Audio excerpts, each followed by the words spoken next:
काफी गैप बीच में रहा। अस्सलाम वालेकुम जी। Today we are starting a new chapter, that is chapter number 4, project integration management. अभी तक जो हमने किया वो काफी लेक्चर्स हमारे जो हुए हैं वो बेसिक्स के ऊपर थे। पहले 3 चैप्टर जो थे उनके अंदर बेसिक कॉन्सेप्ट्स थे और बहुत सी चीजें थी, ऐसी चीजें जो प्रोजेक्ट को मुतासिर करती हैं, प्रोजेक्ट के ऊपर असरअंदाज होती हैं। इसमें प्रोजेक्ट की इन्वायरमेंट है, उसमें प्रोसेस एसेट्स हैं, उसके अंदर प्रोजेक्ट मैनेजर का और बाकी लोगों का रोल है, स्टेक होल्डर्स हैं। फिर इसके अलावा जो दूसरे कॉन्सेप्ट थे, प्रोग्राम, पोर्टफोलियो, स्ट्रेटजी, ऑपरेशन, सब उनका कैसे इंटरेक्ट होता है, ये बातें हम पढ़ चुके हैं। और वो मैं समझता हूं कि वो चीजें ज्यादा इंपॉर्टेंट हैं। आपको अगर वो बैकग्राउंड अच्छी तरह से समझ आया हुआ है तो आगे वाली चीजें बहुत ज्यादा मुश्किल नहीं होंगी। इसके अलावा लास्ट लेक्चर में, जो कि डॉक्टर साहब ने शायद मिस किया, वो आप उसको देख लीजिएगा। लास्ट लेक्चर में हमने बात की थी कि ये जो 10 नॉलेज एरियाज हैं और 5 प्रोसेस ग्रुप्स हैं, ये अपनी अपनी जगह पर उन 49 प्रोसेसेस जो प्रोजेक्ट मैनेजमेंट की हैं उन्हीं को रेफर करते हैं। 10 नॉलेज एरिया भी उन्हीं को रेफर करते हैं और प्रोसेस ग्रुप भी उन्हीं को रेफर करते हैं। अब आपस में दोनों का ताल्लुक क्या है, 10 नॉलेज एरियाज का और प्रोसेस ग्रुप्स का, ये हमने इससे पिछले लेक्चर के अंदर काफी डिटेल में डिस्कस किया था। उसके अंदर हमने मैं बल्कि थोड़ा सा आपको रिविजिट करवा देता हूँ पीछे ले जाके।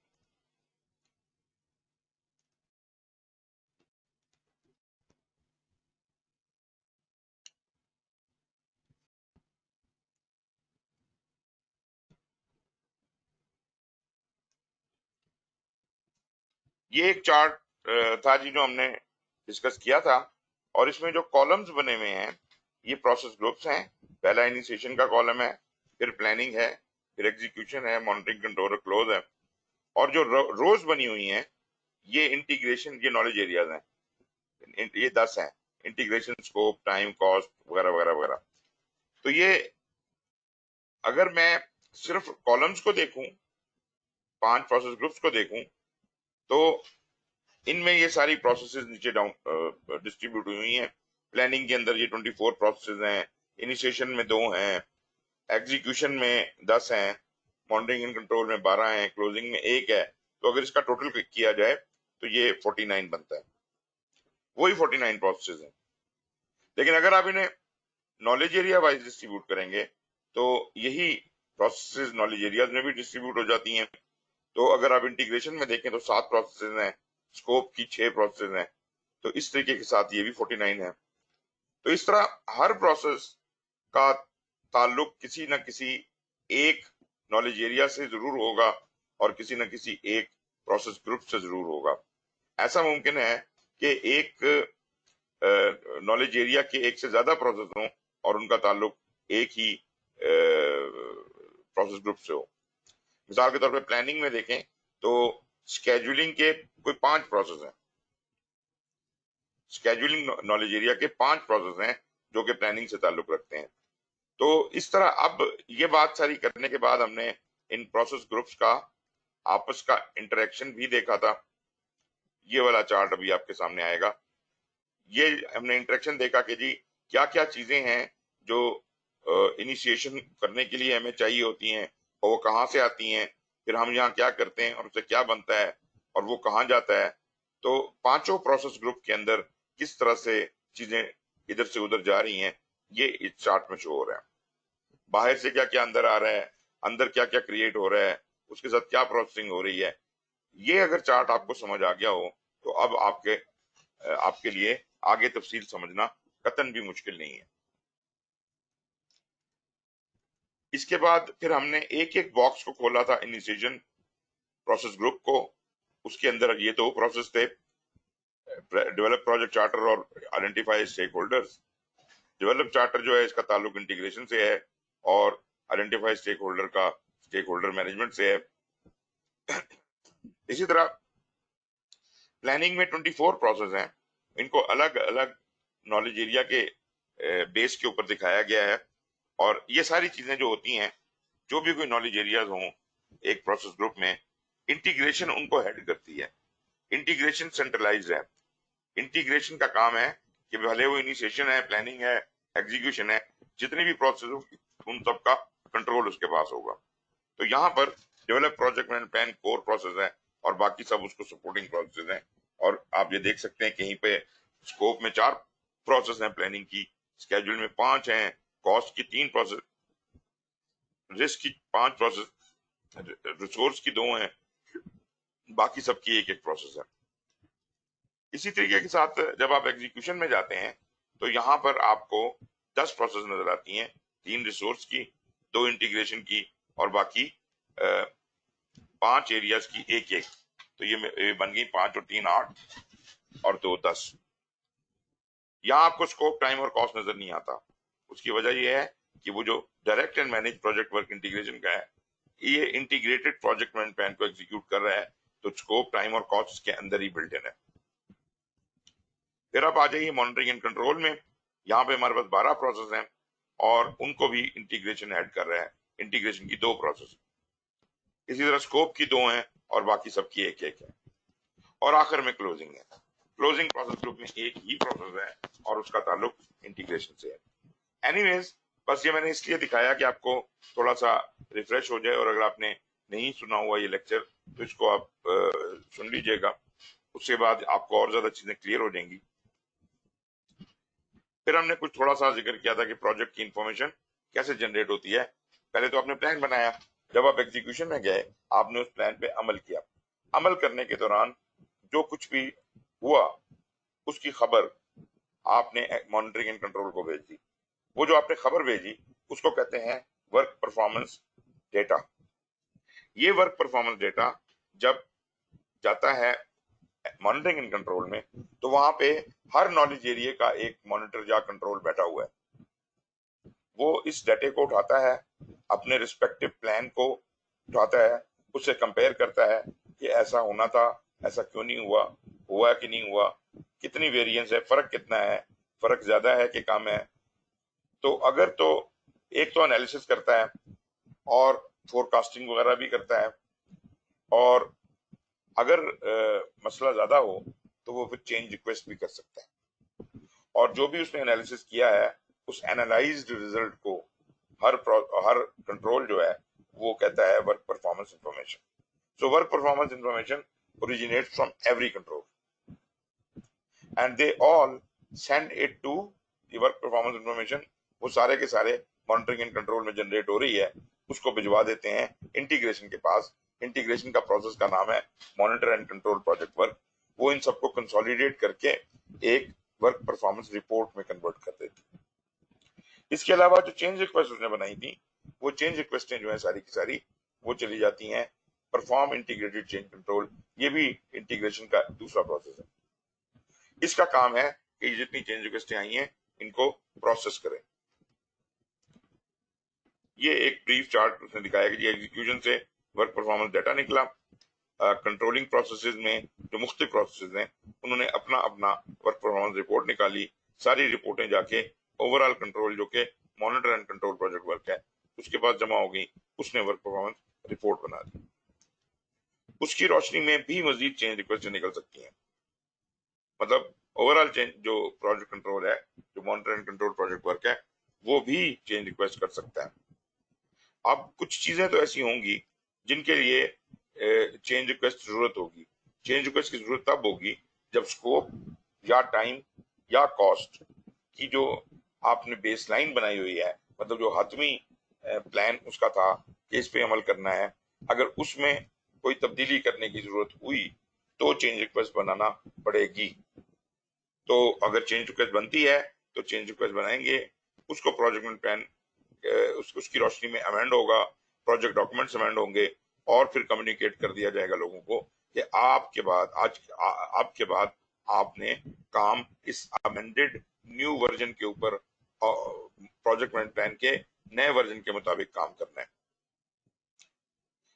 ऐसा भी हो सकता है कि चेंज तो हो लेकिन उसके लिए बाकायदा चेंज रिक्वेस्ट ना करनी पड़ी हो। मतलब अगर उस तब्दीली का कोई असर स्कोप या टाइम या कॉस्ट पे नहीं पड़ रहा तो हमें चेंज रिक्वेस्ट करने की जरूरत नहीं है। हम डायरेक्टली प्रोजेक्ट मैनेजर अपनी स्वावधि पर वो चेंजेस प्रोजेक्ट मैनेजमेंट प्लान या प्रोजेक्ट डॉक्यूमेंट्स में करने का मजाज है, और फिर वो कम्युनिकेट कर देगा और लोगों को उसके मुताबिक पता चल जाएगा कि अब के बाद हमने ये काम करना है। और तीसरी सूरत हाल ये हो सकती है कि कोई चेंज तो ना हो, कोई प्रिवेंटिव मेजर हो, कोई करेक्टिव मेजर हो, और वो सिर्फ कम्युनिकेट करने की जरूरत हो, उसमें कोई प्लान भी अमेंड ना करना पड़े, कोई डॉक्यूमेंट भी अमेंड ना करना पड़े, सिर्फ कोई अपने मैसेज कन्वे करना है, तो वो डायरेक्ट कम्युनिकेशन के थ्रू प्रोजेक्ट टीम को या स्टेक होल्डर्स को कम्युनिकेट किया जा सकता है।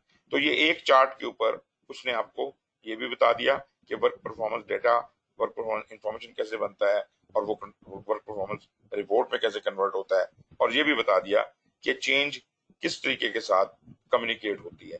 चेंज जो जिसमें कोई चीज अमेंड ना करनी पड़े वो डायरेक्ट कम्युनिकेशन के थ्रू, जिसमें स्कोप, टाइम और कॉस्ट में कोई तब्दीली ना हो तो चेंज रिक्वेस्ट नहीं बनेगी, वो डायरेक्टली अमेंडमेंट आप कर सकते हैं प्रोजेक्ट प्लान और डॉक्यूमेंट्स में और कम्युनिकेट कर सकते हैं। और अगर स्कोप, टाइम और कॉस्ट में कोई तब्दीली है तो प्रॉपर चेंज रिक्वेस्ट का प्रोसीजर फॉलो होगा, इजाजत ली जाएगी और उसका अप्रूवल होगा, तो चेंज रिक्वेस्ट जो है उसका असर प्रोजेक्ट मैनेजमेंट प्लान और प्रोजेक्ट डॉक्यूमेंट पे डाला जा सकता है। खैर जी, this was a brief story जो हमने पिछले लेक्चर में डिस्कस की। आज हम जा रहे हैं इंटीग्रेशन की तरफ। अब मसला ये है कि अगर तो आपने पिछला लेक्चर सुना हुआ है तो ये चैप्टर बहुत आसान हो जाएगा, और अगर नहीं सुना हुआ तो थोड़ा समझने में थोड़ी सी दिक्कत होने का इम्कान हो सकता है। एनीवेज, इसको शुरू करते हैं और फिर मैं आपको बताता हूँ। इसके अंदर हर चैप्टर में हमारा तकरीबन पैटर्न यही होगा कि ये जो आपके बाद चैप्टर है, ये चैप्टर नंबर 4 है, ये पहला नॉलेज एरिया इंटीग्रेशन है। पांचवा अगला चैप्टर जो सेकंड नॉलेज एरिया है वो चैप्टर 5 में आएगा, जो स्कोप है, फिर टाइम है, और इस तरह से करते करते चैप्टर नंबर 13 तक ये टोटल 10 नॉलेज एरियाज हैं जिनको हमने अब के बाद कवर करना है। चूंकि हमारा टाइम भी कुछ खत्म हो रहा था जो हमने इनिशियली प्लान किया था, तो मैंने कोई 6 क्लासें ऐड की हैं। मतलब this course will continue for another 4 weeks, मतलब एक ये वाला हफ्ता, इसके बाद फिर 3 हफ्ते और। तो एनीवेज वो देख लेंगे जब भी कंप्लीट हो जाए, लेकिन मेरी कोशिश होगी कि हम थोड़ा जल्दी जल्दी इस चीजों को कंप्लीट कर लें। खैर, हर चैप्टर में हम कुछ चीजें डिस्कस करेंगे कॉमन। एक तो की कॉन्सेप्ट उस नॉलेज एरिया के हवाले से, नए ट्रेंड्स और इमर्जिंग प्रैक्टिसेस क्या हैं, टेलरिंग कंसिडरेशंस, इसको कैसे अपनी जरूरत के मुताबिक टेलर किया जा सकता है, और फिर जो आजकल का नया फैशन है एजाइल और एडाप्टिव एनवायरनमेंट, उनको कैसे कंसिडर किया जाए। अब ये तो इन्होंने 6th एडिशन में इस हद तक चीजें डाली हैं। 7th एडिशन में अब जरा ज्यादा इंटेंसिटी आ जाएगी, अगले साल जो आ रहा है उसमें वो लोग एजाइल के ऊपर और हाइब्रिड मॉडल के ऊपर ज्यादा इंटेंसिफाई करेंगे। और मैं जाती तौर पे भी बहुत सीरियसली सोच रहा हूँ कि एजाइल सॉफ्टवेयर इंडस्ट्री में तो बहुत ज्यादा इस्तेमाल हो रहा है और वो जैसे तैसा भी हो रहा है, लोग कम से कम जानते हैं कि कोई मेथोडोलॉजी एग्जिस्ट करती है, मगर दूसरी इंडस्ट्रीज में जरूरत पड़ गई है, मेथोडोलॉजी कोई एग्जिस्ट नहीं करती, लोग इधर उधर मुंह मार रहे हैं, समझ नहीं आ रहा क्या करना है। तो मैं ये सोच रहा हूँ कि कुछ इसके ऊपर काम किया जाए फिजिकली, और कम से कम I want, because I being a civil engineer, I would love to work for किसी सिविल इंजीनियरिंग की कंपनी के साथ बैठ के, तो उनकी प्रैक्टिसेस सीधी कराई जाए एजाइल के हवाले से, और उनकी मेथोडोलॉजी डेवलप करवाई जाए। और ये एक अच्छे प्रोजेक्ट के ऊपर करने के बाद हम इंटरनेशनली इसको एक स्टडी के तौर पे, एक पेपर के तौर पे हम उनको प्रेजेंट, केस स्टडी के तौर पे प्रेजेंट करेंगे, और ये मेरा ख्याल है। और मैंने अभी 1-2 ऑर्गेनाइजेशन से बात भी की है, आई डोंट नो कोई सुनता है कि नहीं सुनता, लेकिन this is the need of the day. ये जो ट्रेडिशनल प्रोजेक्ट मैनेजमेंट आप पढ़ रहे हैं ये रहेगी नहीं, ये इसकी जरूरत अब इस तरह से नहीं रहेगी। तो अब चीजें जो है वो एजाइल वाली इन्वायरमेंट में आने वाली हैं, तो हमें बहुत तेजी से इसके ऊपर तैयार होना पड़ेगा। एनीवेज जी, वो तो खैर जो होगा उसको हम देखेंगे। जो इस के अपने प्रोसेस हैं इंटीग्रेशन के, वो ये 7 प्रोसेस हैं। और ये भी मैं आपको याद करा दूं कि इंटीग्रेशन चूंकि पेरेंट है ना, पेरेंट प्रोसेस है 10 नॉलेज एरियाज में, ये उन सबका बाप है बाकी 9 का, तो ये उन्हें सबको कंट्रोल करता है। जहां कहीं भी हो, किसी भी प्रोसेस में हो, इनिशिएशन में है तो भी ये कमांडर है, प्लानिंग में है तो भी यही कमांडर है। तो हर जगह पर यही उन सबको, जितने भी प्रोसेस वहां एग्जिस्ट करती हैं, उन सबको कंट्रोल करता है। तो इसका मतलब ये हुआ कि बाकी कोई प्रोसेस, कोई नॉलेज एरिया एग्जिस्ट करे या ना करे किसी प्रोसेस ग्रुप में, लेकिन इंटीग्रेशन तो होगा, उसने तो काबू करना है सारी चीजों को। तो इंटीग्रेशन वो वाहिद नॉलेज एरिया है जिसकी कोई ना कोई प्रोसेस हर प्रोसेस ग्रुप में जरूर होगी, भले वो एक ही क्यों ना हो। और होता भी ऐसे ही है कि हर एक में अगर होगी तो एक एक तो होगी, तो 5 तो होंगी, लेकिन यहां लिखी हुई है 7। इसका मतलब है कि 2 जगह ऐसी जरूर होंगी जहां एक नहीं बल्कि 2-2 इंटीग्रेशन के प्रोसेस होंगे। और वो मैं आपको बता भी देता हूं, एग्जीक्यूशन में 2 हैं और मॉनिटरिंग एंड कंट्रोल में 2 हैं, बाकी सब जगहों पे एक एक है। अगर आप इनको सीरियल वाइज देखें, पहला डेवलप प्रोजेक्ट चार्टर इनिशिएशन में एग्जिस्ट करता है, इससे प्रोजेक्ट इनिशिएट होता है, प्रोजेक्ट का जो इब्तदाइया है वो यहां से होता है। प्लानिंग के अंदर जो 24 प्रोसेस हैं उनमें से 23 प्रोसेस तो बाकी नॉलेज एरियाज की हैं, एक जो कोर प्रोसेस है वो इंटीग्रेशन की है और उसका नाम है डेवलप प्रोजेक्ट मैनेजमेंट प्लान। मतलब जो कुछ भी हो रहा है प्लानिंग में, उस वो हो रहा है प्रोजेक्ट मैनेजमेंट प्लान की वजह से, और जो कुछ होगा वो आके जमा होगा प्रोजेक्ट मैनेजमेंट प्लान के अंदर, फिर कहीं जाके प्रोजेक्ट मैनेजमेंट प्लान पाया तकमील पे पहुंचेगा। एग्जीक्यूशन में हमारे पास जो मेजर प्रोसेस है, वैसे तो 2 हैं इंटीग्रेशन के, लेकिन जो ज्यादा मेजर प्रोसेस है वो है direct and manage project work.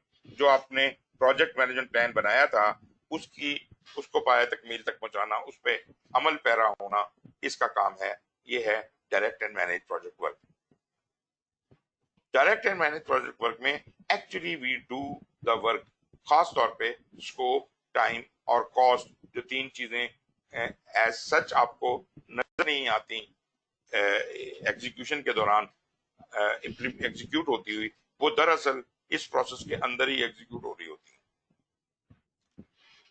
तो ये तो बड़ा इंपॉर्टेंट प्रोसेस है, ये तो होगा तो ही कोई चीज होगी, कोई काम मुकम्मल होगा, कोई डिलीवरेबल बनेंगे। तो direct and manage project work की बहुत ज्यादा बड़ी इंपॉर्टेंस है। इसके अलावा इसी के साथ एक सब्सिडरी छोटा प्रोसेस और भी है इंटीग्रेशन का, और वो है manage project knowledge. Now this is new, ये पहले इस तरह की चीज नहीं होती थी। वो कहता है जी जब आप कोई प्रोजेक्ट करते हैं, कोई नया काम करते हैं, तो कुछ नई चीजें सीखते हैं, न्यू नॉलेज इज जनरेटेड। उस नॉलेज को ऑर्केस्ट्रेट करना, उसको संभालना, उसको आर्काइव करना, या उसके नॉलेज बेस को डेवलप करना, ये सारा काम मैनेज प्रोजेक्ट नॉलेज में होगा। और इसको आप लिखा हुआ नॉलेज ना समझें कि जनाब लेसन लर्न है या कुछ है, बेशक इससे लेसन लर्न वगैरह भी जन्म लेंगे, लेकिन बुनियादी तौर पे ये टेसिट नॉलेज भी है और एक्सप्लिसिट नॉलेज भी है। अगर आप याद करें तो पिछले चैप्टर्स में हमने ये टेसिट और एक्सप्लिसिट नॉलेज के बारे में थोड़ी सी बात की थी। टेसिट नॉलेज वो होता है जिसको जिसको जिसका इजहार करना मुश्किल है, जिसको समझाना मुश्किल है, जिसको बताना मुश्किल है, जिसको लिखा नहीं जा सकता, बताया नहीं जा सकता, लेकिन ये वो चीज है जो आप उस्तादों की सोबत में रह के सीखते हैं। ठीक है जी, ये एक तरह का वाइब्स हैं जो आपको एक बंदे से दूसरे बंदे को रिसीव होती हैं। ये क्लासिकली इसको हम लिख नहीं सकते। लोगों ने किया कोशिश इसको लिखने की, इसको टेसिट नॉलेज को लिखा जाने की कोशिश की कि ये जब ऐसी सिचुएशन हुई तो मेरे उस्ताद ने ऐसा किया था, उसने वो लिख लिया लेसन लर्न के तौर पे कि अगर ऐसा हो तो ये करना है। लेकिन this is not the complete picture, this is one dimension कि अगर ऐसी सिचुएशन हुई तो उसने ये किया, अगर सिचुएशन कुछ और होती तो शायद वो कुछ और करता। तो ये तो आप उसकी सोबत में रह के ही उसकी तबीयत को समझ सकते हैं। तो ये टेसिट नॉलेज अगर रिकॉर्ड किया भी जाए तो ये पूरी तरह से कैप्चर नहीं किया जा सकता। लेकिन जो एक्सप्लिसिट नॉलेज है, ये वो जो किताबों में मिलता है, जो लिखा जा सकता है, तो वो एक्सप्लिसिट नॉलेज भी हम इसमें गेन करते हैं। दोनों तरह का नॉलेज बेस यहाँ जनरेट होता है। इसको कहते हैं जी मैनेज प्रोजेक्ट नॉलेज। तो ये 2 process, direct manage and manage project work और मैनेज प्रोजेक्ट नॉलेज, ये एग्जीक्यूशन के दौरान अकर करती है। अगर हम मॉनिटरिंग एंड कंट्रोल में चले जाएं, वहां पे हमारे पास दो प्रोसेस इंटीग्रेशन की हैं, और याद रहे कि इंटीग्रेशन जहां कहीं भी है वो बॉस है। तो उधर जैसे एग्जीक्यूशन था, तो एग्जीक्यूशन में टोटल प्रोसेस कितनी थी?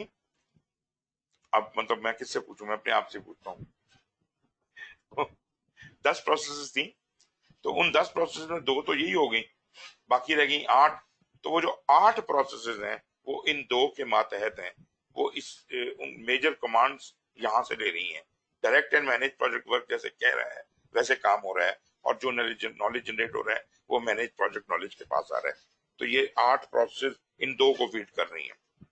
इसी तरह मॉनिटरिंग एंड कंट्रोल के अंदर 12 प्रोसेस हैं, और वो इन दो को फीड कर रही हैं, monitor and control project work और परफॉर्म इंटीग्रेटेड चेक कंट्रोल।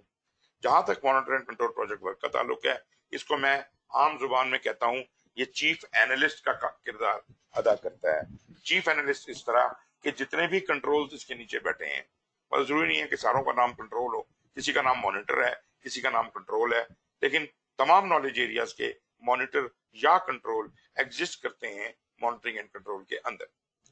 वो लोग अपना अपना एनालिसिस करते हैं, उन सबको वर्क परफॉर्मेंस डाटा मिला होता है, उन सबको प्रोजेक्ट मैनेजमेंट प्लान मिला होता है। वो अपने अपने जाविये से, अपने अपने नॉलेज एरिया के पॉइंट ऑफ व्यू से देखते हैं कि क्या होना था और क्या हुआ है, उसका फर्क निकालते हैं, उसका एनालिसिस करते हैं, उसकी फोरकास्टिंग करते हैं, और ये सारा एनालिसिस जो रिजल्ट है उसको हमने क्या कहा था, वो है work performance information.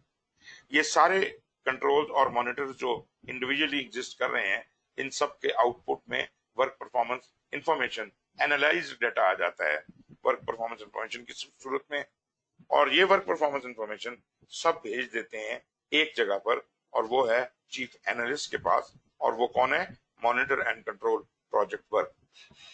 Monitor and project control project work का काम ये है कि सारी वर्क परफॉर्मेंस इंफॉर्मेशन को जमा करे, कंसोलिडेट करे और एक रिपोर्ट बना दे। वर्क परफॉर्मेंस रिपोर्ट उसे कहते हैं। तो ये तो काम हो गया monitor and control project work का। इसके अलावा जितने भी मॉनिटर्स और जितने भी कंट्रोल्स एग्जिस्ट करते थे, अगर उनमें से कोई भी ये फील करता है कि ये जो फर्क आया है, इस फर्क से प्रोजेक्ट के स्कोप या टाइम या कॉस्ट की सेहत पर कोई असर पड़ गया है, तो फिर उनका फर्ज बनता है कि वो चेंज रिक्वेस्ट मूव करें। चेंज रिक्वेस्ट मूव करने की शर्त यही है कि स्कोप, टाइम या कॉस्ट की बेसलाइन तब्दील करने की जरूरत है, उनमें कोई तब्दीली है।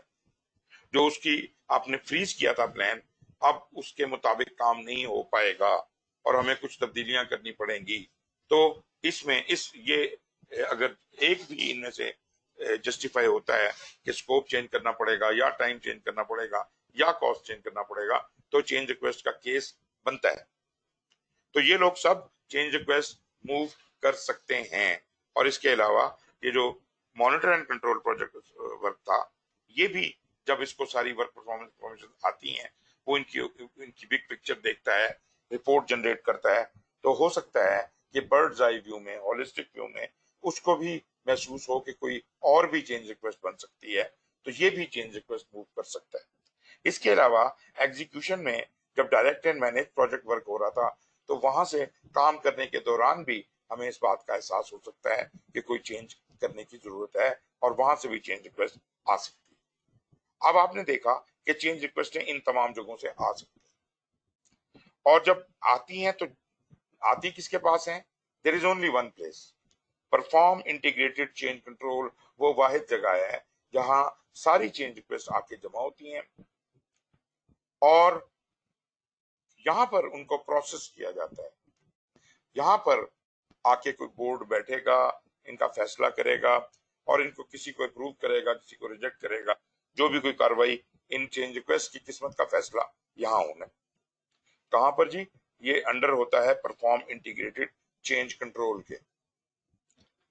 और लाजमी बात है कि चेंज रिक्वेस्ट अगर अप्रूव हो जाती है तो उसकी रोशनी में वो बेस लाइन्स तो तब्दील होंगी ही होंगी। उसके अलावा और भी जहां जहां उसका असर जाता है पूरे प्रोजेक्ट मैनेजमेंट प्लान के अंदर या प्रोजेक्ट के किसी भी डॉक्यूमेंट में कोई तब्दीली अगर करने की जरूरत है तो उस change request, approved change request की रोशनी में वो सब तब्दीलियां कर दी जाएंगी। सब लोगों को बता दिया जाएगा कि प्लान तब्दील हो गया है और अब के बाद आप पुराने वाले प्लान के वर्जन को फॉलो करना छोड़ दें और आज की तारीख से नया वर्जन फॉलो करना शुरू करें। ये जो अप्रूव हुई चेंज रिक्वेस्ट है ये वापस भेज दी जाती है एग्जीक्यूशन को और direct and manage project work बकाया काम उस नए अमेंडेड प्लान के मुताबिक करना शुरू करता है और ये साइकिल चलती रहती है। ये काम जब तक ठीक नहीं हो जाएगा, जब तक जो हमारी डिजायर्ड प्रोडक्ट के का स्कोप था और प्रोजेक्ट का स्कोप था वो मुकम्मल नहीं हो जाता, तब तक ये गलतियां वापस जाती रहेंगी और ठीक होती रहेंगी। और जब सब कुछ ठीक हो जाएगा तो फिर हम इस साइकिल से बाहर आ जाएंगे और इसका मतलब है कि अब हमारी सब चीजें पास हो गई हैं, एक्सेप्ट हो गई हैं। लाजमी बात है उसके लिए हम मॉनिटरिंग एंड कंट्रोल में इंस्पेक्शंस करते हैं। दो इंस्पेक्शन होती हैं डिलीवरेबल की। पहली इंस्पेक्शन होती है क्वालिटी कंट्रोल की और जब क्वालिटी कंट्रोल से डिलीवरेबल पास हो जाता है तो हम कहते हैं ये डिलीवरेबल वेरीफाई हो गया, उसको हम वेरीफाइड डिलीवरेबल कहते हैं। और ये वेरीफाइड डिलीवरेबल फिर अपनी आखिरी टेस्टिंग के लिए, यूजर एक्सेप्टेंस टेस्टिंग के लिए आता है वैलिडेट स्कोप के पास।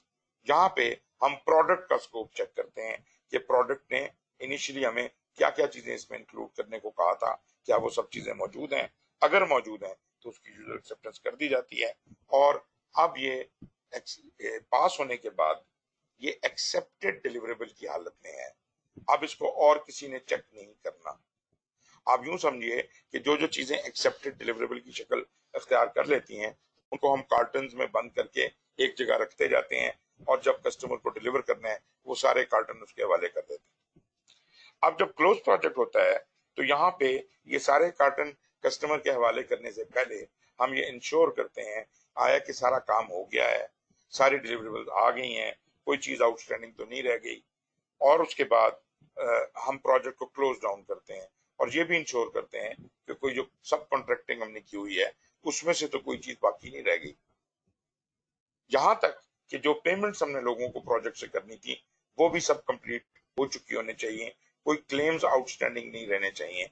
और जो सामान बचा है और जो एसेट्स बचे हैं वो हम ऑर्गेनाइजेशन को वापस कर देते हैं। प्रोजेक्ट खत्म हो जाता है, पीछे कोई वर्कफोर्स, कोई ऑफिस, कोई चीज बाकी नहीं बचती और जो डिलीवरेबल है वो कस्टमर के हवाले कर दिया जाता है और इस तरह प्रोजेक्ट क्लोज हो जाता है। ये तो थी जी क्विक समरी कि ये इंटीग्रेशन में होता क्या है। और अगर आप गौर करें तो integration is the full story of the project because ये कमांड में है, ये बाकी तमाम प्रोसेस को कमांड करती है। तो तकरीबन जो प्रोजेक्ट करता है इंटीग्रेशन के हाथों से होता है, इसलिए इंटीग्रेशन के पास वो सारे कंट्रोल्स हैं, चार्टर से लेके सब ऊपर से नीचे तक हर प्रोसेस इसका कंट्रोलिंग प्रोसेस।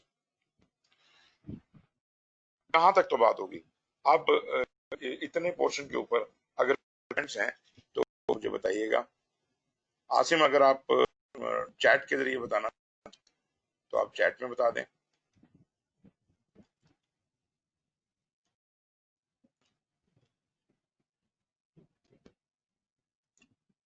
जी आसिम।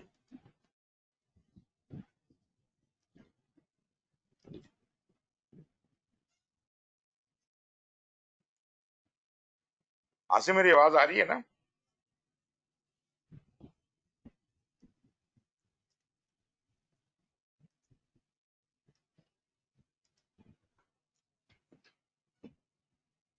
जी आसिम आवाज आ रही है?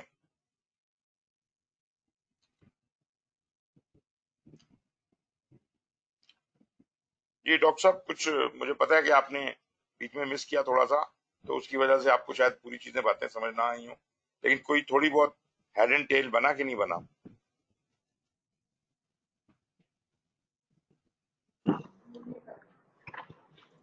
सुहेल साहब, मेरा ख्याल है अभी probably I am not still in the position अच्छा कि अच्छा मैं इसके ऊपर को कमेंट करूं, तो वो थोड़ा सा give me a little more हाँ टाइम। बिल्कुल क्यों नहीं। जी आसिम भाई, आपकी तरफ से कोई कमेंट है तो बताएं, नहीं तो मैं फिर आगे चलूं।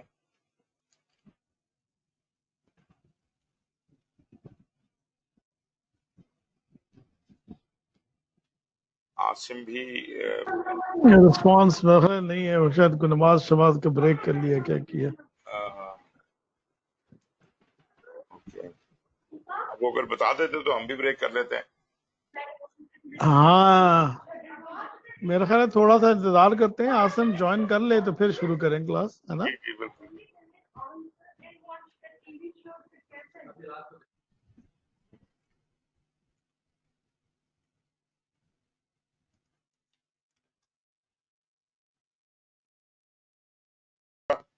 और मैं रुकूंगा, फिर आप मुझे चैट बता दें जैसे भी है। अब आपने ये देखा, पहले भी ये मैं आपको पहले इंटीग्रेशन की बता चुका हूँ कल। इंटीग्रेशन मैनेजमेंट जो है उसमें वो तमाम प्रोसेसेस होंगी जो आइडेंटिफाई करने का काम, कंबाइन करना, चीजों को जोड़ना, यूनिफाई करना, उनके दरमियान कोऑर्डिनेशन करवाना, तमाम वेरियस प्रोसेसेस में कौन कौन सी प्रोसेस इस्तेमाल करनी है, उन प्रोसेस का क्या काम होगा, डेफिनेशन क्या है, उनको किस कॉम्बिनेशन में कैसे जोड़ा जाएगा, कैसे उनसे इकट्ठे रिजल्ट निकाले जाएंगे, उन्हें कोऑर्डिनेट कैसे किया जाएगा, तमाम प्रोसेस और तमाम एक्टिविटीज जो कि प्रोसेस ग्रुप के अंदर आती हैं, उनके बारे में इंटीग्रेशन फैसला करेगा और इंटीग्रेशन ही कंट्रोल करेगा। इसीलिए मैंने कल ये कहा था कि जो काम इंटीग्रेशन का है वो प्रोजेक्ट मैनेजर का काम है, वो किसी को भी डेलीगेट नहीं किया जा सकता। बाकी काम आप भले किसी को डेलीगेट कर दें, स्केड्यूलिंग कोई और कर रहा है, कॉस्ट कोई और कर रहा है, करते रहें, लेकिन इंटीग्रेशन वो वाहिद काम है जो डेलीगेट नहीं हो सकता। प्रोजेक्ट मैनेजमेंट के कॉन्टेक्स्ट में इंटीग्रेशन में वो तमाम कैरेक्टरिस्टिक्स मौजूद हैं जो यूनिफिकेशन की हैं, जोड़ने की, कंसोलिडेट करना, समराइज करना, कम्युनिकेशन और इंटर रिलेशनशिप, ये amounts all the processes and activities मुकम्मल तौर पे इंटीग्रेशन चार्ज है इस काम। जनरली जो काम भी प्रोजेक्ट में हो रहा होता है उसका जवाबदेह इंटीग्रेशन या प्रोजेक्ट मैनेजर होता है। तो मैंने कहा ना कि इंटीग्रेशन प्रोजेक्ट मैनेजर का जाती काम है, तो प्रोजेक्ट मैनेजर जिम्मेदार है तो इंटीग्रेशन जिम्मेदार है। तो ये प्रोजेक्ट मैनेजर जो है वो पूरे प्रोजेक्ट का क्रेडिट देता है कि सारे काम करवा तो मैं, तो वो जितना कुछ भी प्रोजेक्ट में हो रहा है तकरीबन वो इंटीग्रेशन की तरफ से होगा। मतलब रिसोर्सेज एलोकेट हो रहे हैं, स्कोप, टाइम और कॉस्ट में बैलेंसिंग हो रही है, अप्रोचेस देखी जा रही हैं, प्रोसेसेस को टेलर किया जा रहा है प्रोजेक्ट के ऑब्जेक्टिव के हिसाब से, फिर आपकी इंटरडिपेंडेंसीज को मेंटेन किया जा रहा है, सब कामों को कोऑर्डिनेट किया जा रहा है, ये सब के सब काम इंटीग्रेशन। आई होप कि इसमें कोई बहुत ज्यादा कंफ्यूजन नहीं मैं क्रिएट कर रहा और आपको बात समझ आ रही होगी। ये वही प्रोसेस जो फिर आपके सामने लिस्टेड है, ये मैं पहले इनके ऊपर बात कर भी चुका हूँ, इसलिए मैं बात नहीं करता। एक एक को अगर आप देखना चाहते हैं तो जो चार्टर बनाने का प्रोसेस है तो जैसे हमने कहा था कि ये है process of developing a document. ये क्या डॉक्यूमेंट करती है? फॉर्मली ऑथराइजेशन देती है। ये एक तो इस बात की ऑथराइजेशन है कि हाँ ये प्रोजेक्ट है, कानूनी तौर पे इस प्रोजेक्ट की हैसियत को, हकीकत को, किसी मौजूदगी को मान लिया गया। एंड प्रोजेक्ट मैनेजर को ये एक अथॉरिटी प्रोवाइड कर देती है, एक जवाब पैदा दे देती है कि अब तुम काम कर सकते हो, अब तुम रिसोर्सेज लाओ और काम शुरू कर दो इस प्रोजेक्ट की एक्टिविटीज के ऊपर। तो ये वो हुक्मनामा है जिसके तहत नंबर एक आपको एक कागजी सबूत मिलता है कि प्रोजेक्ट शुरू हो गया है, और दूसरा इस कागज के थ्रू प्रोजेक्ट मैनेजर को अथॉरिटी मिलती है कि वो काम शुरू कर सकते। फिर आप प्लानिंग में जब जाते हैं, ये आपका इंटीग्रेशन का process develop project management plan, ये जनाब डिफाइन करेगा सारे नॉलेज एरियाज के कामों को, प्रिपेयर करेगा उनको, उनकी कोऑर्डिनेशन करवाएगा, उनको उनके कामों पे लगाएगा, वो लोग अपना अपना प्लान लेके आएंगे, ये उन सारे प्लान को इकट्ठा करेगा। मैंने एक बात कल कही थी, पहली सबसे चीज जो प्लानिंग में बनती है वो प्रोजेक्ट मैनेजमेंट है, मतलब, और आखिरी चीज जो खत्म होती है वो भी प्रोजेक्ट मैनेजमेंट प्लान है। मतलब जब कुछ नहीं था तो प्रोजेक्ट मैनेजमेंट प्लान ने बनना शुरू किया, इसने बाकी तमाम छोटे जो नॉलेज एरिया थे उनके लिए गाइडेंस प्रोवाइड की कि भाई तुम आओ और अपनी प्लानिंग शुरू करो, और ये गाइडलाइन है मेरी तरफ से। उन गाइडलाइन के तहत उन्होंने अपना अपना तफसीली प्लान बनाया, बना के उन्होंने इसी को समझा, इसने उसको जमा किया। जब तक सारी चीजें जमा नहीं हो जाएंगी, कंसोलिडेट नहीं हो जाएंगी, सारे मैनेजमेंट प्लान आ नहीं जाएंगे, तब तक प्रोजेक्ट मैनेजमेंट प्लान का तकमील नहीं होगी।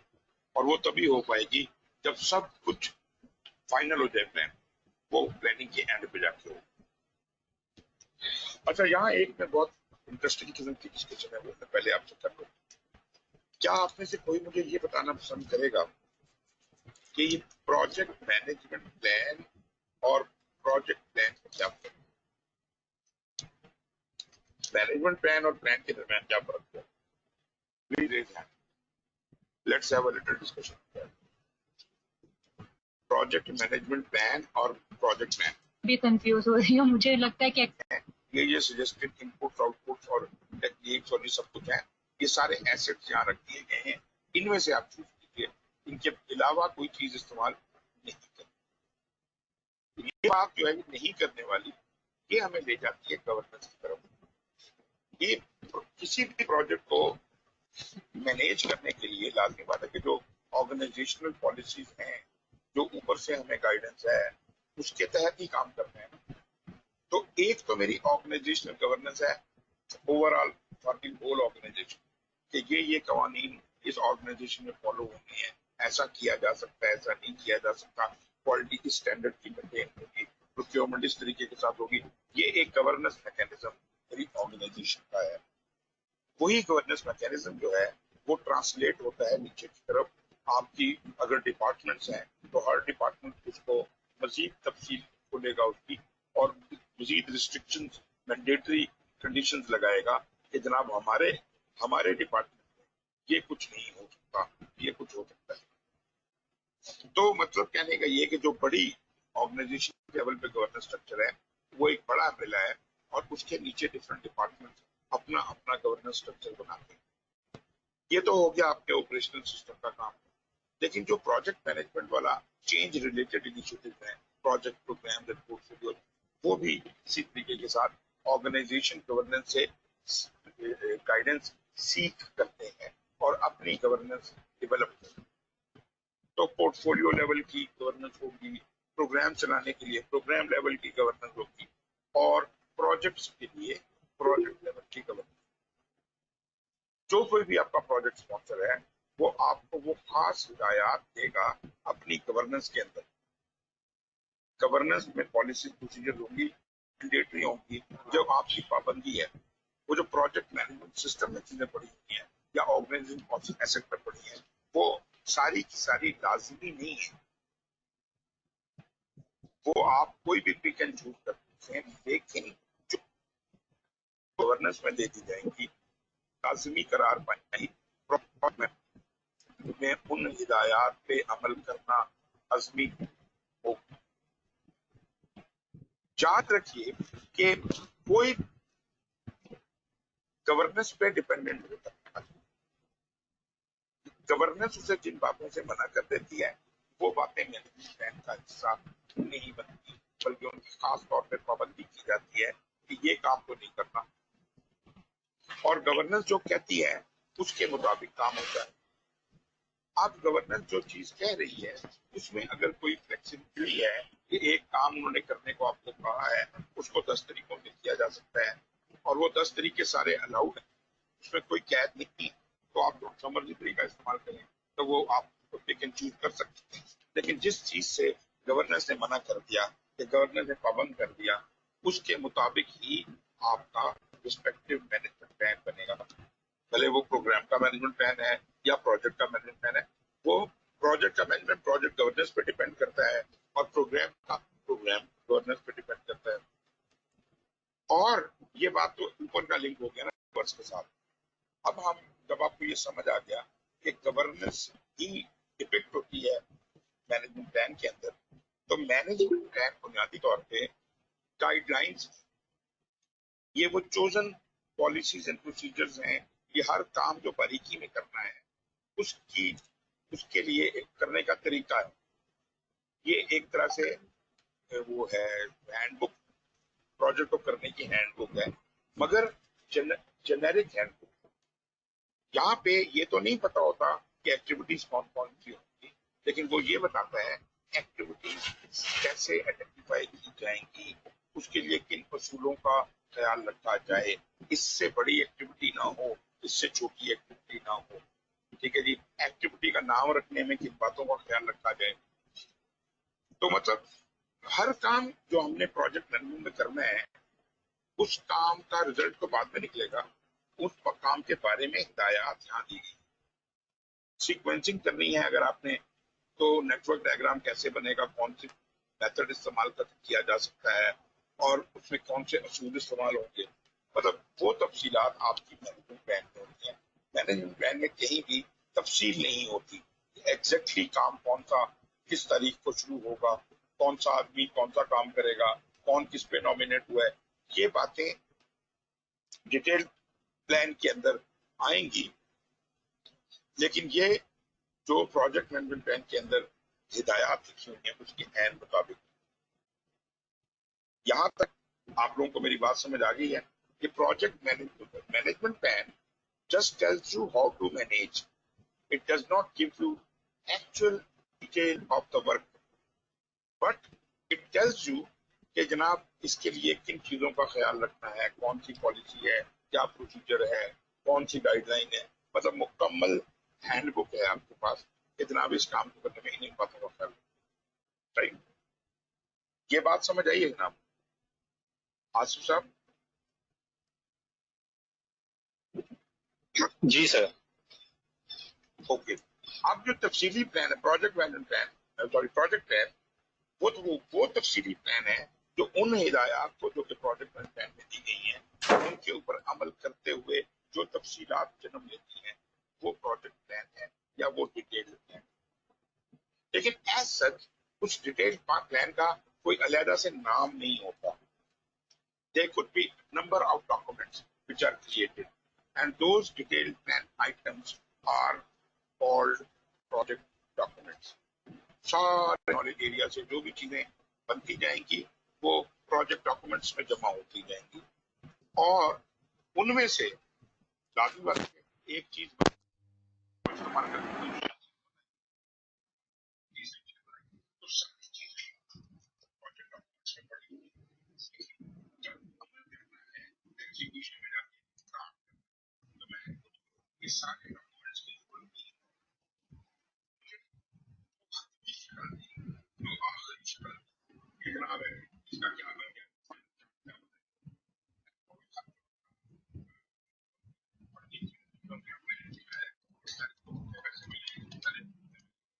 इस तरह की जो चीज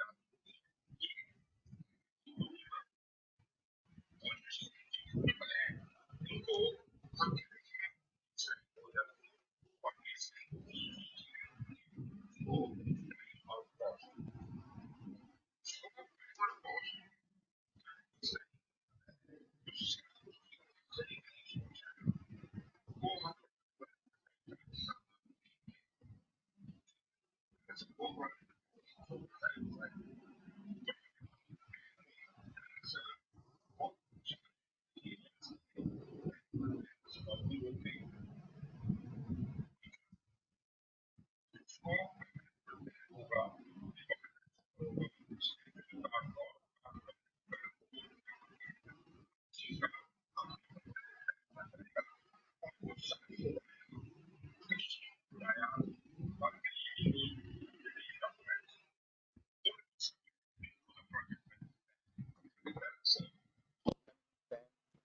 दरअसल उन तमाम मैनेजमेंट प्लान्स का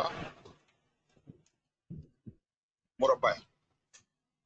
बट कोई आपसे पूछे कि प्रोजेक्ट प्लान में क्या होता है तो आप कहेंगे जितने भी नॉलेज एरियाज हैं उन सब के मैनेजमेंट प्लान्स के अंदर होते हैं। मतलब सबका काम करने की हिदायत, तफसीली हिदायत इसके अंदर होगी, राइट।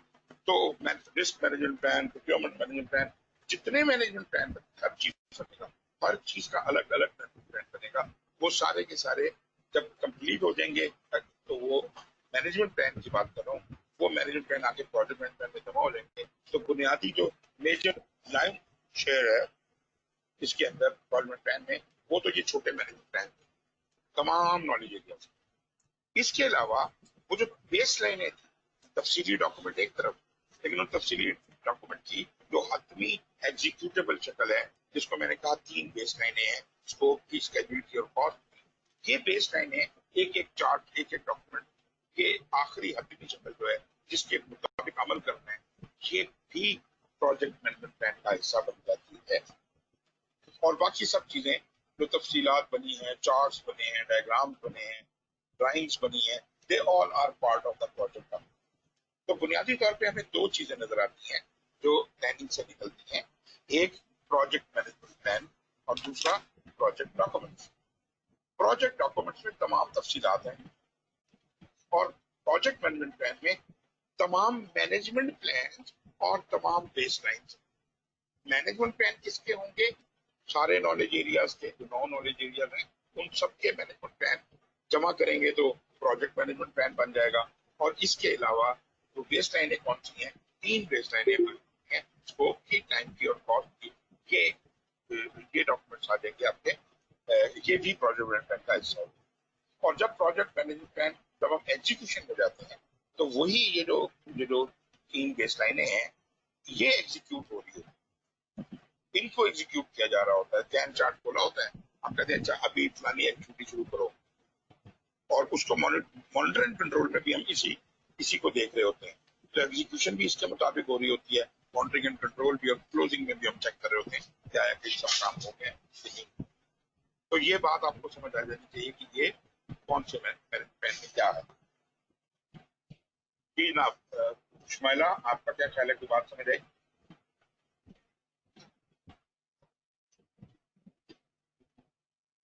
जी शुमाइला, कोई जी सर। कंफ्यूजन तो कोई नहीं रह गई? No sir, no. Clear no है? Sir. Thank you sir.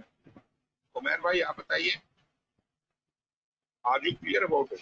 Ji sir clear है। और किसी को कोई शक हो, देखें जो बोलेंगे तब मुझे पता चलेगा कि किसी का कोई डाउट है, कोई मिसकंसेप्शन है, मैं उसको दूर तभी कर पाऊंगा जब आप मुझसे बात करें। अगर कोई किसी के ब्रेन में कोई रत्ती बराबर भी शक है कि नहीं जी ऐसे तो नहीं होता, आपका कुछ और ख्याल है या आपको बात समझ नहीं आई, तो आप बात करें।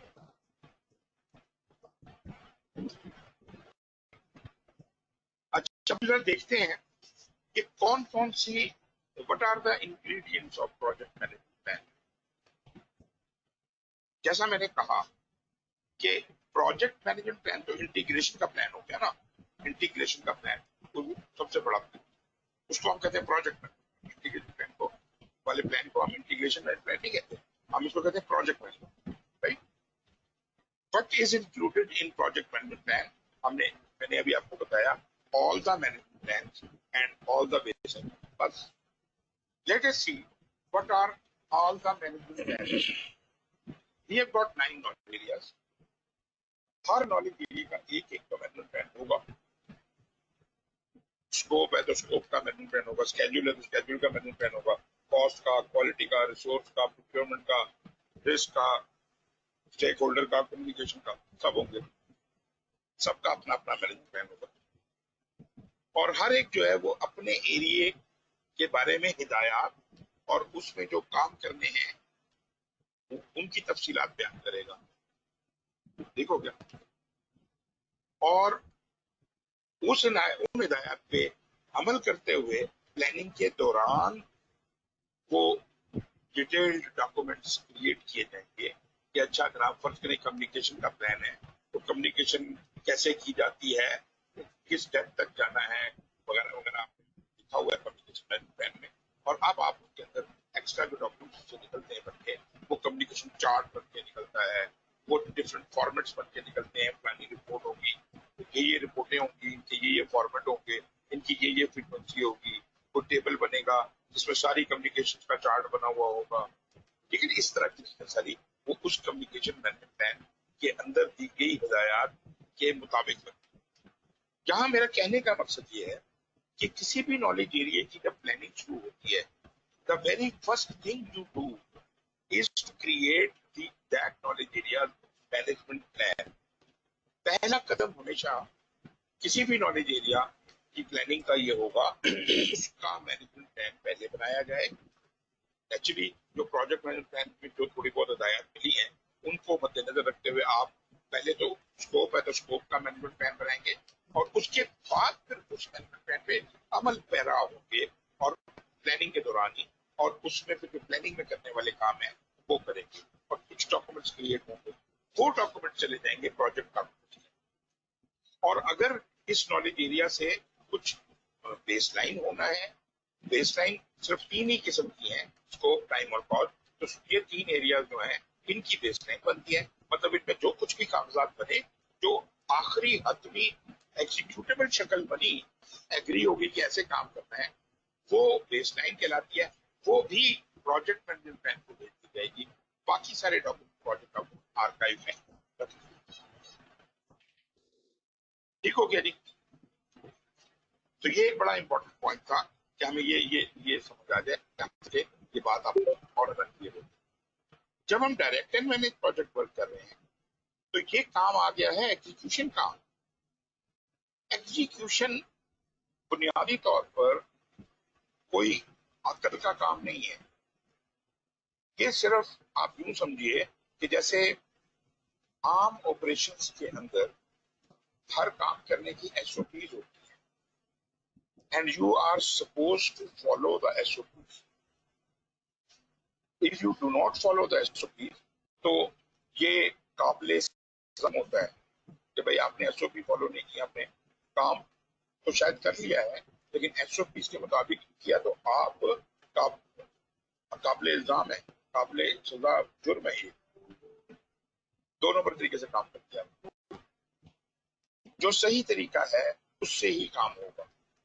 ये काम ऑपरेशंस में तो होते हैं लेकिन चूंकि प्रोजेक्ट शुरू के तेवर है, इसके बारे में कोई एसओपी एग्जिस्ट नहीं करती, इसलिए हम इतनी तफसील में जाकर प्रोजेक्ट में प्लानिंग करते हैं। और प्लानिंग में ये जो मैनेजमेंट प्लान्स बनते हैं ये वो तफसीलात के लिए हिदायत देते हैं और उन हिदायत की रोशनी में हम उन तफसीलात को क्रिएट करते हैं और इनके ऊपर ही अमल होना है। तो मतलब कहने का ये है कि प्लानिंग में जो कुछ हमने तैयार किया दरअसल यही हमारी एसओपी बन गई एक तरह से for the life of the project, कि प्रोजेक्ट को आप इन हिदायत के मुताबिक ही करना है। और अगर इसके अलावा आप कुछ करेंगे, अगर प्लान में लिखा हुआ है इस तारीख किस काम को इस तारीख को शुरू करना है, तो कोई मजाल नहीं है कि आप उस तारीख में नहीं यार शुरू करेंगे, हम इसको 2 दिन लेट शुरू करेंगे, हमारी मर्जी।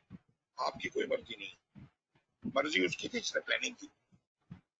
हाँ, अगर कोई नहीं हो सकता तो वो आपको मुतबादिल प्लान में कोई अमेंडमेंट करके देंगे और वो जो अमेंडमेंट होगी उसकी रोशनी में फिर आप बाकी काम कर सकते। तो ये तो हो गया कि direct and manage project work का, इसका क्या काम है, इसमें फॉलो करना है प्लान। इसकी मजाल नहीं है कि ये बगैर किसी चेंज रिक्वेस्ट के खुद ही फैसला कर दे, नहीं ऐसा नहीं ऐसा कर। ये मैं इसलिए इतना सख्ती से ये बात बता रहा हूँ कि लोग नहीं समझते प्रोजेक्ट को और प्रोजेक्ट मैनेजमेंट कर रहे होते हैं और वो ऑन द रन पहले तो प्लानिंग कोई नहीं करते और काम जब एकदम शुरू कर देते हैं एक तो उन्हें कब समझ नहीं होती ये और अगर से कि प्लान भी किसी और जगह से बन के आ गया और उन लोगों ने बनाया है जिनको प्रोजेक्ट तक की अली को भेज नहीं आती, उन लोगों ने प्लान बना के आपको भेज दिया और आप जो है वो अमल पैरा हो करने हैं। तो इसका मतलब है कि आप तो प्रोजेक्ट मैनेजर तो ना हुए, आप तो हुए सुपरवाइजर। तो अपने प्रोजेक्ट मैनेजर कहना छोड़ दें फिर, अगर आपने किसी के बनाए हुए प्लान के ऊपर ही काम करना। देखिए, प्रोजेक्ट मैनेजर को चार्टर दिया जाता है, मैंडेट दिया जाता है कि ये तुमने काम करना है और उसको प्लान करो। प्लान तो आपका होगा। एनीवेज, मदद आपको दी जा सकती है, हिदायत दी जा सकती है, गवर्नेंस दी जा सकती है, लेकिन at the same time project manager और उसकी टीम की इन्वॉल्वमेंट प्लानिंग में अशद जरूरी है। राइट, अब जनाब जब आप एग्जीक्यूट करने जाते हैं, अगर कोई चीज उसके मुताबिक नहीं हो पाती या हो रही, तो ये आपका फर्ज बनता है कि वेल इन टाइम आप इन्फॉर्म करें, चेंज रिक्वेस्ट मूव करें, अपना पूरा केस बना के कि जनाब ये चीज है, अगर हमने ये वक्त जिस तरह प्लान की गई है इस तरह अगर करने की कोशिश की गई तो काम डिले हो जाएगा और ये हो जाएगा और इसकी वजह से इतना नुकसान हो जाएगा, और इसके लिए हमें ये इजाजत दी जाए, जब जो उसका हल निकलता है आपके जहन में, वो आप सजेस्ट करके देखते हैं चेंज रिक्वेस्ट के अंदर, बल्कि एक हल नहीं, एक से ज्यादा ऑप्शन अल्टरनेटिव आप बना के भेजते हैं कि इस मसले को ऐसे ऐसे ऐसे रिजॉल्व किया जा सकता है, और मेरी रिकमेंडेशन ये है कि ऐसे कर लिया जाए। ये होती है जी चेंज रिक्वेस्ट, और ये जब मॉनिटरिंग एंड कंट्रोल के पास जाती है फिर वो उसको एनालाइज करते हैं, तो बाकायदा बोर्ड बैठता है, गवर्नेंस बोर्ड बैठता है, और वो लोग फिर फैसला देते हैं कि इस चीज को अप्रूव करना है कि नहीं करना, और अगर अप्रूव करना है तो फिर उसकी क्या हिसाब किताब होगा, उसके मुताबिक फिर सारी प्लानिंग शायद अमेंड करने की जरूरत पड़े। ये हो गया जी।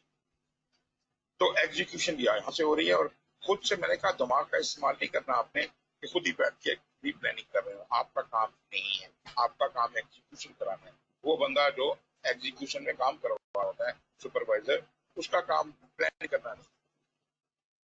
प्लानिंग करना भले उसी ने की हो, लेकिन वो प्लानिंग के वक्त की जाती है और वो प्रॉपर तरीका कार है, इसके तहत वो प्लानिंग होती है। कोई भी बैठ के प्लान को चेंज नहीं करेगा। इसके अलावा एक और काम भी होता है एग्जीक्यूशन के दौरान, और वो ये है कि जब हम ये कुछ नई नई हरकतें कर रहे होते हैं, यूनिक है ना जी प्रोजेक्ट, तो कई नई चीजें सीखने को मिलती है। अच्छा ऐसे भी हो सकता है, ऐसा करें तो ये भी हो जाता है।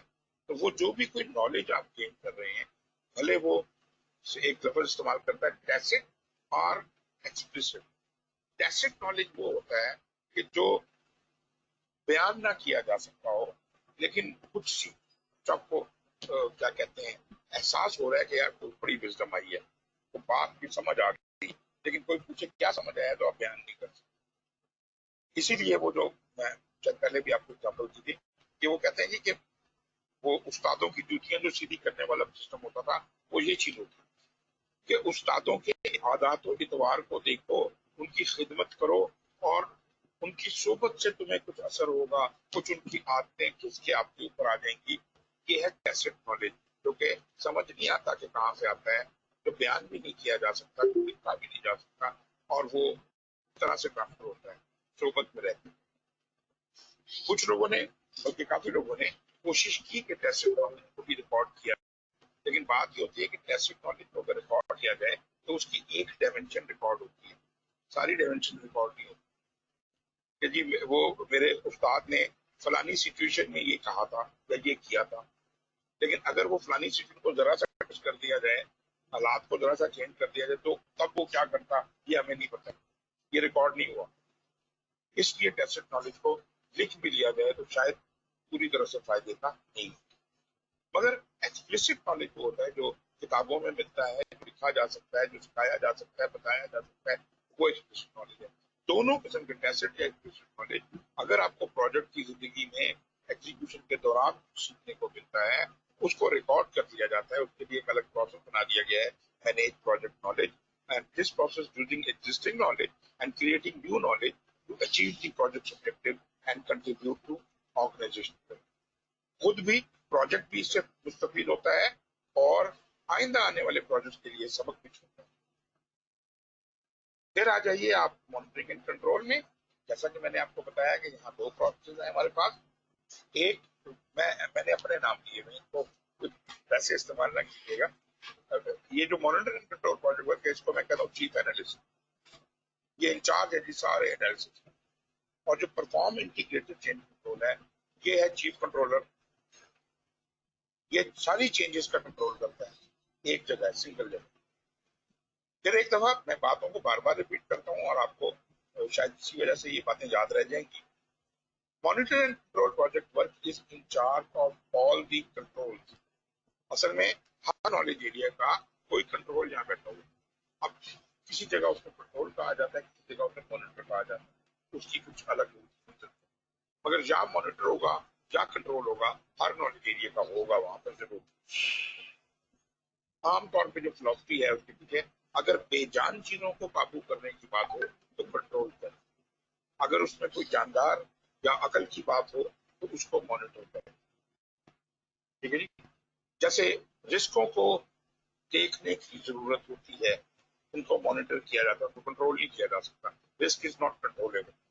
इसी तरह जो स्टेक होल्डर है उसको कंट्रोल नहीं किया जा सकता। स्टेक होल्डर तो आपका बॉस भी हो सकता है, उसको अपने काम से कंट्रोल करना है, तो स्टेक होल्डर को मॉनिटर किया जाता है। कम्युनिकेशन, इंसानों को डील कर रहे हैं, कम्युनिकेशन को मॉनिटर किया जाता है। तो कुछ चीजें हैं जो मॉनिटर होती हैं, कुछ कंट्रोल होती है। स्कोप कंट्रोल होता है, स्केड्यूल कंट्रोल होता है, कॉस्ट कंट्रोल होती है, क्वालिटी कंट्रोल होती है, इस तरह से। तो खैर, जो भी मॉनिटर या कंट्रोल बैठे हुए हैं उनको तरीका तो पता ही लग गया होगा आपको, इतनी दफा मैंने रिपीट किया है। एग्जीक्यूशन से जब वर्क परफॉर्मेंस डेटा आता है तो इन सारे मॉनिटर्स और कंट्रोल जो इंडिविजुअल नॉलेज एरियाज के हैं उनको मिल जाता है, और वो उस डेटे को एनालाइज करते हैं अपने हिसाब से, और उसके एनालिसिस का जो नतीजा निकालते हैं उसे कहते हैं वर्क परफॉर्मेंस इंफॉर्मेशन। ये सारी वर्क परफॉर्मेंस इंफॉर्मेशन आखिर में जमा होकर इंटीग्रेशन के इस प्रोसेस के पास आ जाती है, जो मैं चीफ एनालिस्ट कह रहा हूँ। इसका नाम है monitor and control project work. इसका काम ये है कि ओवरऑल सबकी ट्रैकिंग को चेक करे और इनके रिजल्ट को जोड़ दे और जोड़ के परफॉर्मेंस रिपोर्ट बनाए। तो वो कहते हैं monitor and control project work the process of tracking, reviewing and reporting overall progress to meet the performance objective defined in the project management plan. ये प्रोजेक्ट मैनेजमेंट प्लान में हिदायत दी हुई है, लेकिन उसके मुताबिक आप यहाँ पे इसको अमल कर रहे हो। ये तो हो गया। तो इसका मतलब है वर्क परफॉर्मेंस रिपोर्ट यहाँ से जनरेट होगी, और इस एनालिसिस की रोशनी में जो हर मॉनिटर ने और हर कंट्रोल ने अपने अपने घर बैठ के किया था, कोई भी मॉनिटर या कंट्रोल ये फैसला कर सकता है कि भाई ये जो केस बना है, ये तो चेंज रिक्वेस्ट का केस बन गया है, ये जो मतलब से के ये एक्टिविटीज डिले हो गई हैं, तो स्केड्यूल वाला कहता है कि भाईजान ये तो डिले हो गई है, तो आगे प्रोजेक्ट को फिक्स करना पड़ेगा, नहीं तो गड़बड़ हो जाएगी। तो इसके लिए तो चेंज रिक्वेस्ट चाहिए, हमें ज्यादा पैसे या ज्यादा टाइम चाहिए, तो उसके लिए फिर वो चेंज रिक्वेस्ट बनाता है।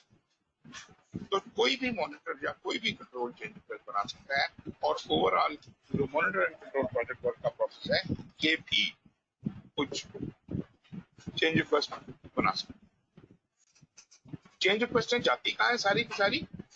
वो एक जगह जाती है, और वो है 4.6 परफॉर्म इंटीग्रेटेड चेंज कंट्रोल, जिसको मैं चीफ कंट्रोलर भी कह रहा हूँ। The process of reviewing all change request, approving changes, managing changes to deliverables, organizational process assets, project documents, and project management plan and communication। अगर कोई चेंज रिक्वेस्ट अप्रूव होगी तो उसके अप्रूव होने की सूरत में तब्दीलियां होंगी, कोई डॉक्यूमेंट चेंज होंगे, प्रोजेक्ट के कोई प्लान चेंज होंगे, जहां जहां तब्दीलियां करने की जरूरत है उन सब लोगों को अपडेट करवाएगा ये, और सारे लोगों को इन्फॉर्म भी करेगा कि ये तब्दीलियां हो गई हैं, और आज की तारीख के बाद से आप लोग नया वाला अपडेटेड प्लान के मुताबिक काम करना शुरू करें। कहीं ऐसा ना हो कि कुछ लोग अभी भी पुराने वाले प्लान के मुताबिक काम किए जा रहे हैं। इसको इंश्योर करना होता है, ये इंटीग्रेशन है। ये तो हो गया जनाब मॉनिटरिंग कंट्रोल। आखिर में क्लोजिंग का काम है, process of finalising all activities for the project phase or contract. सारी चीजें कॉन्ट्रैक्ट को आपने आउटसोर्स किया हुआ है तो उसका भी क्लोज होगा, अगर फेज है तो उसका क्लोज होगा, प्रोजेक्ट है तो उसका क्लोज होगा। तो हर चीज का एडमिनिस्ट्रेटिव क्लोजर और टेक्निकल क्लोजर और सारी चीजें जो है वो इसी के अंदर है, प्रोक्योरमेंट वगैरह भी। ये जनाब मैंने आपको ब्रीफली इन सारे प्रोसेस के बारे में बताया, और ये जो चार्ट अभी आपके सामने नजर आ रहा है, this is the summary of all the 7 processes इसमें तफसील के साथ लिखा हुआ है हर मतलब डेवलप प्रोजेक्ट चार्टर है ना, उसके इनपुट्स क्या होंगे, उसके कौन से टूल इस्तेमाल हो सकते हैं, आउटपुट कौन से होंगे। तो साथ के साथ प्रोजेक्ट के सारे इनपुट टूल और आउटपुट वगैरह यहाँ पे लिखे हुए हैं और यही हम आगे चल के डिस्कस करने वाले हैं। तो देखने में ये सिर्फ अभी 7 प्रोसेस है, इस तरह के 49 प्रोसेस है। इतने इतने ये जितना एक डब्बा बना हुआ है, इतने इतने डब्बे तक 49 डब्बे हैं सारे। अगर कोई बंदा बैठ के इन सबका रट्टा लगाने लग जाए तो वो रट नहीं सकता। इसलिए मैं आपको रटने से मना करूं। मैं ये कहूंगा कि आप इन चीजों को समझें, जैसा कि हम कर रहे हैं इस क्लास में, और जिसकी वजह से मैं आपसे ये कहता हूँ कि बराए मेहरबानी इंटरेक्ट करें, सवाल पूछें, क्योंकि नहीं सवाल पूछेंगे तो वो चीज मैं तो इतनी तफसील में बता रहा हूँ उतना बता के आगे निकल जाऊंगा और वो भी शायद आपको समझ आई या नहीं आई, मुझे कोई कंफर्मेशन भी नहीं मिल रही। लेकिन अगर आप सवाल करेंगे तो हम उसके ऊपर एम्फसाइज कर सकते हैं और आपका डाउट रिमूव कर सकते हैं। और मैंने आपको बताया कि अगर आप सवाल पूछेंगे तो 10 और लोगों को फायदा होगा। लोगों के कान खड़े होंगे, यार ये क्या सवाल पूछा, क्यों पूछा है, फिर उसका जवाब सुनना पड़ेगा। तो एक दफा मैं पहले एक्सप्लेन कर चुका हूँ और मजीद वजाहत मिल जाएगी। तो आप जिसने सवाल पूछा तो डाउट क्लियर होगा ही होगा, बाकी बहुत से लोगों का फायदा हो जाएगा।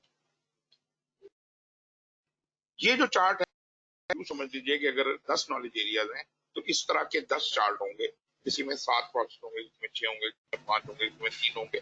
तो वो ये सारे चार्ट जो हैं ये आपके लिए बड़े यूजफुल है। लेकिन फिर वही बात जो मैंने अभी की कि इनको रटने की जरूरत नहीं है। अगर आगे आगे चल के आप देखिए ये आपको समझ आ जाएंगे। और खासतौर पर जो मैंने पहले आपको वो एक बड़ा वाला प्रोसेस इंटरेक्शन दिखाया था कि इधर से एरो आ रहा है, इधर जा रहा है, उधर जा रहा है, बुनियादी तौर पे वही फ्लो है सारा। अगर वो फ्लो आपको समझ आ गया है तो ये चीजें कोई मसला नहीं है समझ आने, बहुत आसानी से ये चीजें आपको समझ आ जाएंगी। एनीवेज इनको एक एक करके हम आगे चलते हैं। पहले कुछ थोड़ी कंसेप्चुअल बातें कर लें, उसके बाद हम आगे चलते हैं। ठीक, जो इंटीग्रेशन के हवाले से है, असल में ये जो है ना अपना 6th एडिशन में इन्होंने कोई 4-5 पैराग्राफ्स ऐड किए हैं जो चैप्टर का मैटर डिस्कस करने से पहले डिस्कस। मिसाल के तौर पे मैं आपको दिखाता हूँ।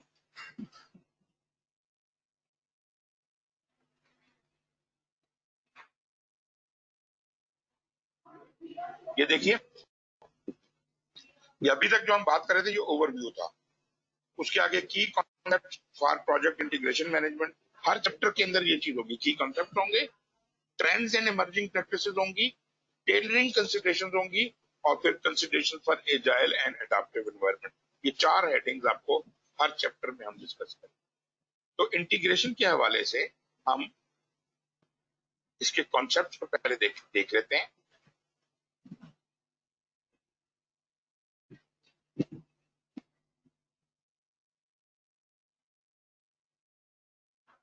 एक मिनट, स्लो हो गया।